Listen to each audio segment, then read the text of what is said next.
Hello students, आज हम आपको पढ़ाने वाले हैं अवकलन और उसके अनुप्रयोग। तो देखिए अवकलन में हम किस तरीके से जो फॉर्मूले हैं, आज मैंने सभी फॉर्मूले यहाँ पे लिख रखे हैं, आप इनको नोट कर लेना। और उसके बाद देखिए इन फॉर्मूलों को हम सवालों पे किस तरीके से अप्लाई करते हैं, तो आज ये सीखने वाले हैं। तो चलिए स्टार्ट करते हैं।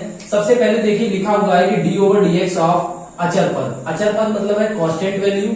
और तो इसका मतलब है कि अगर आप कोई भी सवाल आपको इस तरीके से दिया गया है कि D over D X of, यहाँ लिखा है 5, तो आपको बिना कुछ सोचे समझे बोल देना है कि इसका जो आंसर होगा वो क्या होगा, 0 होगा। यानी किसी भी कांस्टेंट वैल्यू का जो डिफरेंशिएशन होता है वो 0 होता है। तो यानी हिंदी में बोले तो अचर पद का जो अवकलन है वो 0 होता है। तो इसमें आपको बिल्कुल भी सोचना नहीं है, सीधे देखा कि डी ओवर डी एक्स अगर यहाँ पे लिखा है, चाहे 1000, 1550 कुछ भी लिखा हो, सीधे देखना है और उसका अवकलन क्या होगा, 0 होगा। आई होप इतनी बात आपको समझ में आ रही होगी। दूसरा देखिए क्या क्वेश्चन लिखा हुआ है। दूसरा हमारे पास फॉर्मूला लिखा हुआ है। दूसरा फॉर्मूला लिखा है हमारे पास कि D over D X of x की पावर एन।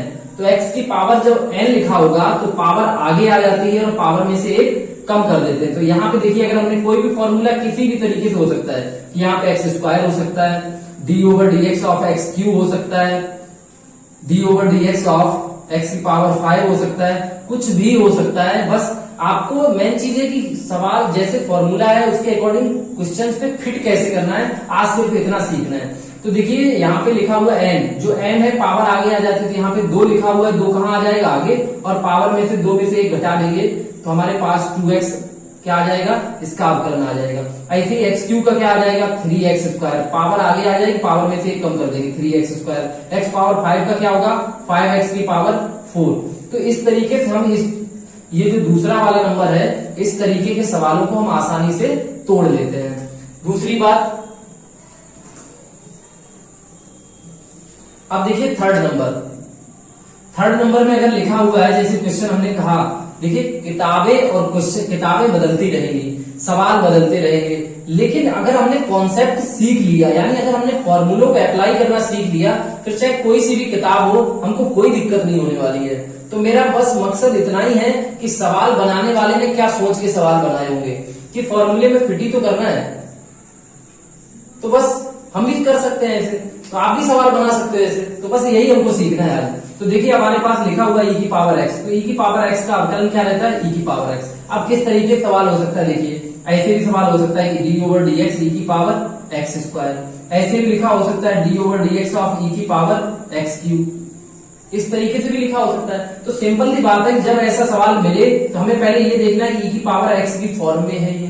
तो e की पावर x का हमें मालूम है, e की पावर x का अवकलन क्या होता है, e की पावर x होता है। अब याद रखना e की पावर जो x लिखा होता है अवकलन इसका भी होता है, बट यहाँ पे dx अपॉन dx होके ये कट के क्या हो जाता है, 1 हो जाता है, इसलिए e की पावर x का e की पावर x रहता है। अब अगर e की पावर x स्क्वायर लिखा हुआ तो क्या होगा, e की पावर x स्क्वायर का e की पावर x स्क्वायर रहेगा, और जो पावर में लिखा है यहाँ की तरह उसका भी अवकलन होगा। तो इसका जो आंसर आएगा x स्क्वायर का क्या होगा, 2x e की पावर x स्क्वायर, ये इसका फाइनल आंसर होगा। इसी तरीके से देखिए अगर ये वाला लिखा हुआ है तो क्या होगा कि e की पावर x क्यूब का e की पावर x क्यूब रहेगा, और x क्यूब का जब आप करोगे तो क्या आ जाएगा, 3x स्क्वायर। तो इस तरीके से हम लोग इसके अवकलन कर सकते हैं। आई होप आपको ये दूसरा वाला भी क्लियर हो गया, तीसरा वाला भी क्लियर हो गया। अब हम चलते हैं चौथे वाले की तरफ कि किस तरीके से क्वेश्चन क्रिएट होते हैं। इसमें मैंने देखा अक्सर बच्चे बार बार वही क्वेश्चन पूछते हैं कि सर इसको कैसे लगाएं। हमने कहा कि हम चीजें तुम लोग समझते नहीं हो सही से।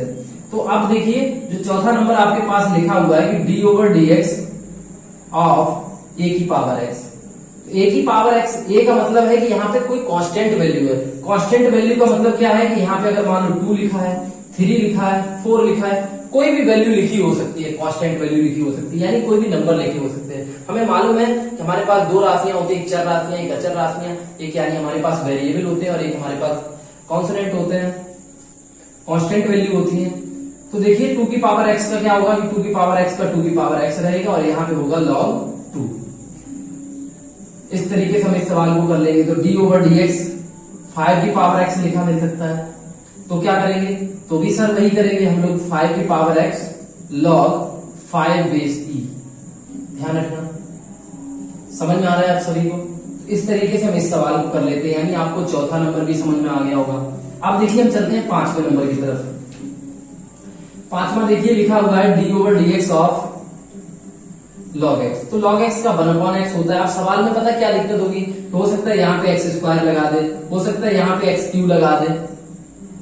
तो क्या करेंगे कि ये 1/x क्यू बना देंगे, फिर इधर D over D X of जो यहाँ पे लिखा उसका भी अवकलन करना है, तो उसका करेंगे क्या होगा 1/x क्यू और इसका करेंगे 3x स्क्वायर, तो यानी हमारे पास आ जाएगा 3/x कट के, तो ये आंसर हो जाएगा। इसी तरीके से देखें कि हमें मालूम है लॉग की 4 प्रॉपर्टी होती है कि log m पावर अगर n लिखा हो तो इसको n log m भी लिख सकते हैं। तो देखिए 3 आगे आ जाएगी, तो 3 आगे आ जाएगा, 3 कांस्टेंट वैल्यू बाहर हो जाएगा, log x का क्या हो जाएगा 1/x, तो भी आंसर यही आएगा। ठीक है, तो log x के जो क्वेश्चन है वो हम इस तरीके से तोड़ते हैं। अगला देखिए आपके पास क्या लिखा हुआ है sin x, तो d over D X of, अगर कहीं पे लिखा है मान लीजिए sin 2x, वो लिखा है sin x का तो सीधा सीधा पता है cos x होगा, तो हमारे पास sin 2x लिखा हुआ है। तो क्या करेंगे सर कि sin 2x का sin x का क्या होगा cos x, sin x का क्या होगा cos x होगा, लेकिन sin x पता है, यहाँ तो sin 2x लिखा है, तो sin 2x का होगा cos 2x। फिर ध्यान रखना d over D X of जो भी यहाँ पे लिखा है उसका भी अवकलन होगा, तो 2x का और होगा, तो हमारे पास cos 2x इंटू 2 आ जाएगा, x का क्या हो जाएगा 1, तो हमारे पास आ जाएगा 2 cos 2x, ये हमारे पास आंसर आ जाएगा। अब देखिए इसी तरीके से d over D X of अगर कहीं लिखा हो sin x स्क्वायर, तो क्या करेंगे, तो भी कुछ नहीं करना है सर, साइन है तो यहाँ पे क्या आ जाएगा cos x स्क्वायर आ जाएगा, और x स्क्वायर का करेंगे तो क्या आ जाएगा 2x आ जाएगा। तो इतना हम लोग कर सकते हैं आसानी से, हमको कोई दिक्कत नहीं लग रहा है कि आप नहीं समझ पा रहे हो, तो ठीक है। अगर नहीं आ रहा फिर भी आप कमेंट कर सकते हैं, और जो भी आपको जो चीजें डाउट में है आप कमेंट करिए, हम आपको बताने की पूरा प्रयास करेंगे। अगला नंबर देखिए लिखा हुआ है cos x, cos x जैसे sin x का होता है सेम वैसे cos x का होता है, उसी तरीके से tan x। अब tan x का देखिए कि d over D X of यहाँ पे लिखा है tan x, तो tan x वाले में क्या होगा कि यहाँ पे भी x स्क्वायर लगा हो सकता है, एक्स क्यू लगा हो सकता है, tan 2x हो सकता है, tan 3x हो सकता है, tan 5x हो सकता है। तो मैथ का मतलब यही होता है कि एक बार पॉसिबिलिटी संभव क्या क्या हो सकता है। तो यहाँ देखिए tan x का क्या होता है sec स्क्वायर x होता है, कब जब tan x अकेला हो, तो यहाँ पे 5 है तो यहाँ क्या आ जाएगा 5x, और 5x का करेंगे क्या आ जाएगा 5, तो यानी हमारे पास 5 इंटू सेक स्क्वायर 5x, ये हमारे पास फाइनल आंसर हो जाएगा। तो इस तरीके से हम अवकलन को आसानी से कर सकते हैं। उसके बाद देखिए कि हम ये वाला कर चुके हैं tan x का, तो सेम तरीके से cot x का भी आप लोग कर सकते हो। तो cot x का करने के बाद अब देखिए sec x का, तो d over D X of sec x, तो sec x का क्या होता है कि sec x into tan x। अब अगर मान लीजिए सर लिखा हुआ है कि d over D x sec 2x, तो sec 2x का क्या होगा ध्यान रखना, तो sec 2x के लिए क्या हो जाएगा, पहले तो sec 2x वैसा ही रहेगा और tan 2x वैसा ही रहेगा अवकलन में। ध्यान रखना sec x का होता है sec x into tan x, तो sec 2x है तो 2x यहाँ भी रहेगा, 2x यहाँ भी रहेगा, फिर 2x का करेंगे तो 2 और आ जाएगा मल्टीप्लाई में, x का 1 हो जाएगा x के रेस्पेक्ट में, ध्यान रखना। तो ये हमारे पास ऐसे करके हम इसका भी कर सकते हैं, सेम तरीके से cosec x का होता है। अब देखिए कुछ अंडर रूट वाले हैं, उनको कैसे करते हैं। d over D X of sine inverse x। अब अगर मान लीजिए यहाँ पे हमने क्या लिख दिया कि साइन x स्क्वायर लिख दिया, ठीक है, तब क्या करोगे आप लोग, तब इसको ऐसे नहीं, एक क्वेश्चन ही आपकी एक्सरसाइज है उसमें ऐसे करके लिखा हुआ साइन इनवर्स रूट x। तो देखिए क्या करेंगे, हमने कहा कि हमको जिस तरीके से फॉर्मूला है उसी तरीके से अप्लाई करना है, बस इतना ध्यान रखना कि x की पावर कुछ घट रही होगी कुछ बढ़ रही होगी। तो यहाँ पे देखिए क्या करेंगे कि 1/√1 माइनस x की वैल्यू पूरी कितनी लेंगे रूट x, तो रूट x का होल स्क्वायर, फिर d over D X of यहाँ पे क्या लिखेंगे रूट x लिखेंगे। तो देखिए कि 1/√, क्या बन जाएगा 1 माइनस x, वर्ग से वर्गमूल हट जाएगा, और यहाँ पे देखिए कि d ओवर डी एक्स, इसको हम लोग इस तरीके से भी लिख सकते हैं कि x की पावर 1/2, तो 1/√1 माइनस x इंटू यहाँ पे देखिए जो 1/2 है आगे आ जाएगा, और x की पावर 1/2 माइनस 1 बन जाएगा, तो कुल मिला के 1/2 √1 माइनस x, और ये बन जाएगा एक्स की पावर माइनस का 1/2 बचेगा तो 1/√x बचेगा जाके। तो देखिए क्या बना हमारे पास, ये हमारे पास आ गया 1/2x √1 - x। इस तरीके से इसका आंसर आ गया। अब पता है दिक्कत क्या है, इसीलिए एक बात का विशेष ध्यान रखना कि d/dx ऑफ √x बराबर होता है 1/2√x के डायरेक्ट। ये मैंने अभी सॉल्व करके आपको इसलिए बताया है कि इस तरीके से सॉल्व होता है √x का अवकलन, वरना आपको डायरेक्ट लगा देना है कि √x का क्या होता है 1/2√x। ऐसे नहीं करना है पेपर में, ठीक है। चलिए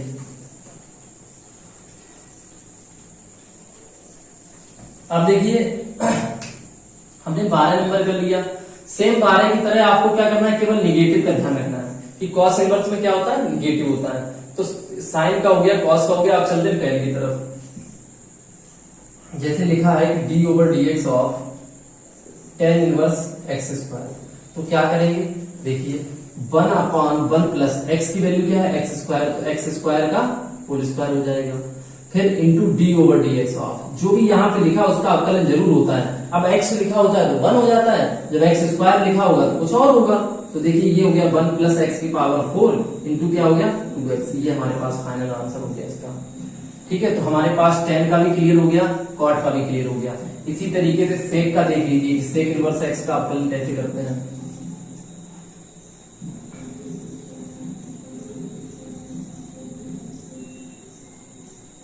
d/dx of sec inverse x² मान लीजिए, या x³ ले लीजिए, हो सकता है कुछ भी ले सकते हैं आप लोग, जरूरी नहीं है मैं जो बोल रहा हूं वही आप लीजिए। तो 1/√। देखिए सबसे पहले क्या होता है, sec इनवर्स x के लिए जो फॉर्मूला लग रहा होगा वही आपको यहाँ पे लगाना, तो x³ वैसे ही आएगा। फिर अंडर के अंदर क्या लिखा हुआ है x², तो x की पावर 6 - 1। फिर d/dx, यहाँ पे क्या होगा कि x³, ये वाला x³, तो 1/x³ √x की पावर 6 - 1, यहां हो जाएगा 3x²। तो कुल मिला के हमारे पास बचेगा 3/x √की पावर 6 - 1। ये हमारे पास फाइनल आंसर होगा इसका।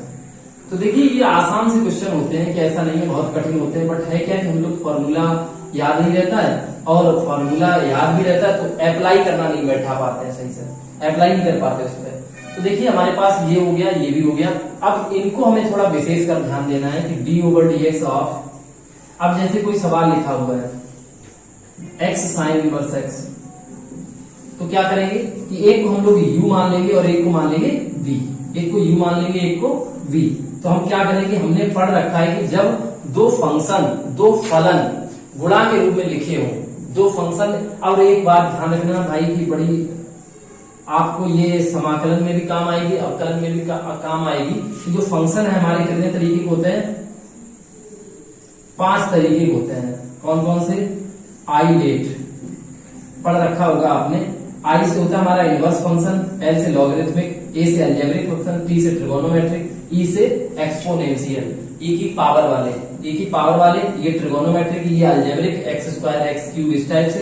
एल से लॉगरिथमिक वाले, और आई से इनवर्स फंक्शन। तो इनवर्स फंक्शन होते हैं, हालांकि इसका समाकलन में यूज होगा कि हम इसी तरीके से फर्स्ट सेकंड मान के चलते हैं और सवालों को आसानी से कर लेते हैं। लेकिन यहाँ पर देखिए कि जब यहाँ पे कोई फर्क नहीं पड़ता, किसी को भी आप फर्स्ट और सेकंड आसानी से मान सकते हैं। तो देखिए क्या करेंगे कि फर्स्ट वैसे ही, जब गुणांक होते हैं तो फर्स्ट वैसा ही सेकंड का अवकलन प्लस सेकंड वैसा ही फर्स्ट का अवकलन। तो देख लीजिए कि फर्स्ट वैसा ही, तो यानी x वैसा ही लिख लेंगे।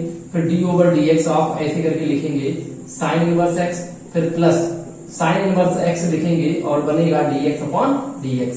तो देखिए x into sine inverse x का क्या होगा, साइन इनवर्स x का 1 - x² अंडर के अंदर, तो साइन इनवर्स x और यहाँ पे क्या हो गया इसका 1। यही हमारे पास फाइनल आंसर हो गया इसका, ठीक है। इस तरीके से कोई सा भी सवाल हो हम आसानी से तोड़ सकते हैं। d/dx ऑफ, अगला देखिए u/v। अगर यही सवाल ऐसे लिखा होता कि साइन इनवर्स x, या कुछ और ले लेते हैं कि e की पावर x/x, ये लिखा है सवाल। देखिए सवाल कोई सा भी, जरूरी नहीं कि e की पावर x, मैं भी सिंपल से ले रहा हूं, सवाल बड़े भी हो जाएंगे कोई दिक्कत नहीं होगी, बट सॉल्व करने का तरीका आपका सही होना चाहिए। तो हमने क्या पढ़ा कि जब फंक्शन, दो फलन आपस में अनुपात के रूप में लिखे हो, बटे के रूप में लिखे हो, तो क्या होता है हमेशा देखो क्या होता है, हर का स्क्वायर यानी सेकंड का स्क्वायर यानी v का स्क्वायर, फिर v वैसा ही, फिर u का अवकलन माइनस फिर v फिर u का अवकलन, 1 मिनट, v इंटू यू का अवकलन plus u into dv upon dx। ध्यान रखना है इसका, यहाँ पे मिस्टेक हो गई थी। तो देखिए क्या करेंगे कि एक्स स्क्वायर वैसा ही रहेगा हमारे पास, फिर x वैसा ही लिखेंगे, फिर d over dx of e की पावर x, फिर माइनस e की पावर x वैसा ही, और फिर लिखेंगे d over dx of x। तो देखिए क्या होगा कि x इंटू ई की पावर x वैसा ही रहेगा, माइनस e की पावर x इंटू x का अवकलन क्या होगा 1 बटे क्या आ जाएगा एक्स स्क्वायर, e की पावर x ले लें कॉमन, तो हमारे पास आ जाएगा कि x minus 1 upon x square. बड़े आसान तरीके से आप इसको समझ सकते हैं, ठीक है। अब देखिए एक महत्वपूर्ण बात जो आगे लिखी हुई है कि ये भी समझ गए होंगे। अब देखिए 20 नंबर में क्या होगा, कभी कभी x बराबर दे देता है 80 स्क्वायर, y बराबर दे देता है 280, तो तुमसे पूछ लेता है dy अपॉन dx बराबर बताओ क्या होगा। तो कुछ नहीं करना, जब भी आपको ऐसा सवाल मिले तो x बराबर ऐसे करके लिखना है हल 80 स्क्वायर, तो लिखोगे on differentiating with respect to t के रेस्पेक्ट में करोगे तो dx अपॉन dt बराबर आपके पास बन जाएगा 280, और सेम इधर ये y बराबर लिखा होगा 280, तो dy upon dt on differentiating लिख लेना, dy अपॉन dt बराबर 2a कांस्टेंट वैल्यू बाहर आ जाएगी, t का बन हो जाए केवल 2a। तो अब तुम्हें चाहिए है dy अपॉन dx बराबर, तो dy अपॉन dx बराबर होता है dy अपॉन dt बटे dx अपॉन dt। तो dy अपॉन dt कितना है 2a, dx अपॉन dt कितना है 280, तो 2a से 2a कट जाएगा, 1 अपॉन t क्या होगा आंसर आ जाएगा। तो ये आज हमने केवल जितने भी फॉर्मूले हैं उनसे रिलेटेड सवाल को किस तरीके से हम हल करते हैं आज सीखा हमने। तो चलिए एक सवाल और है, काफी अच्छा क्वेश्चन है।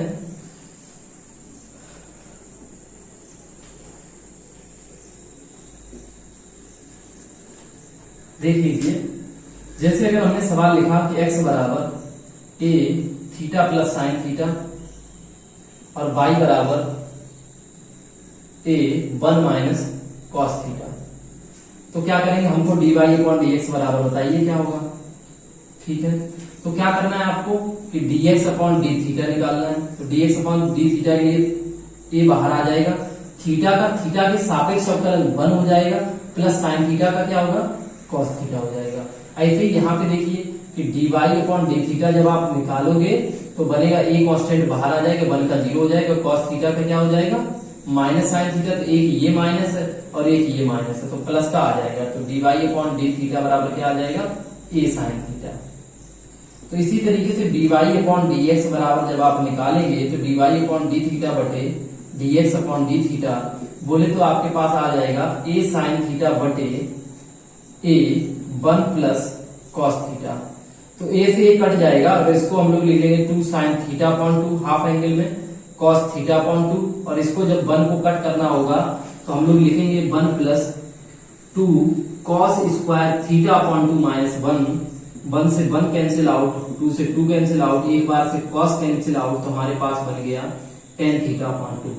तो इस तरीके से हम इस सवाल को आसानी से कर सकते हैं। आई होप आपको समझ में आया होगा, और हम आगे इसको इस तरीके की वीडियो आपको एक्सरसाइज जैसे भी हैं आपकी हर एक एक्सरसाइज का सॉल्यूशन देंगे। आप बस इतना है कि आप इस हमारे चैनल को ज्यादा से ज्यादा लोगों के साथ शेयर करें, जिससे वो भी जुड़ सके, पढ़ सके, और जब पढ़ेगा इंडिया तभी तो बढ़ेगा इंडिया।